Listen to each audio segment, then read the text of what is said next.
Donc, bonjour. Aujourd'hui, je vais vous parler d'un sujet qui est quand même très important, surtout dans notre vie actuelle, sociale, qui est vraiment en vigueur, mettons, dans la vie de tous les jours. Donc, évidemment, c'est les réseaux sociaux, mais comment se protéger, mettons, sur une plateforme qu'on utilise le plus souvent, qui est Facebook. Avec environ 2,8 milliards d'utilisateurs sur Facebook, c'est une application qu'on utilise à chaque jour pour prendre des nouvelles de notre famille, de partager des nouvelles, juste de partager notre vie actuelle, puis aussi de se divertir.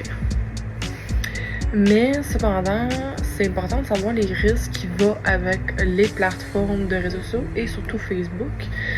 Donc, comment savoir se protéger efficacement sur les applications comme Facebook. Donc, un des premiers aspects de la protection sur Facebook qu'on va parler, c'est les paramètres de confidentialité, qui est quand même primordial pour contrôler les informations personnelles.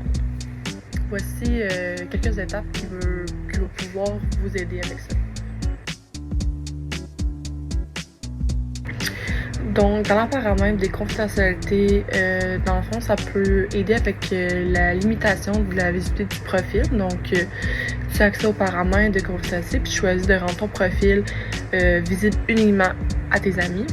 Il y a aussi gérer les publications. Donc, à place d'utiliser l'option publique, tu utilises à moi uniquement ou encore là, uniquement à tes amis. Puis, mettons, si vous avez des tags, activez la revue des tags pour approuver manuellement les photos ou les publications qui sont publiées. Donc, ensuite, on doit protéger nos informations personnelles. Comme Facebook collecte beaucoup de quantité de données, et puis c'est important de les minimiser, les risques. Donc, pour faire cela, il faut éviter de partager des informations personnelles. Donc, il n'y a pas de publication de détails de notre vie ou des affaires qui sont vraiment personnelles. Puis aussi l'utilisation de l'authentification à 2 facteurs. Donc, ça ajoute une couche de protection à vos publications et à votre vie personnelle. Une des troisièmes étapes pour bien se protéger avec Facebook, c'est de reconnaître les arnaques ou les choses qui sont douteuses. Donc, comme d'observer, de vérifier les messages, donc se méfier de certains messages parce qu'il y en a qui sont louches.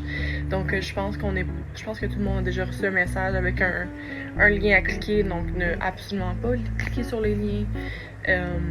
Puis aussi, mettons, si vous voyez que c'est suspect, le signaler à Facebook. Donc, voici un exemple d'un lien qui serait suspect sur Facebook.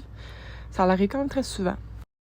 Et finalement, pour bien se protéger sur Facebook, il est important de gérer les applications. Donc, regarder, mettons, sur notre téléphone, aller dans paramètres, voir quelles applications qui sont connectées avec Facebook. Et si vous ne voulez pas certaines applications qui sont connectées avec Facebook, bien évidemment, de les enlever pour prévenir, mettons, le partage d'informations avec Facebook ou les gens qui seraient malveillants et qui pourraient prendre des informations.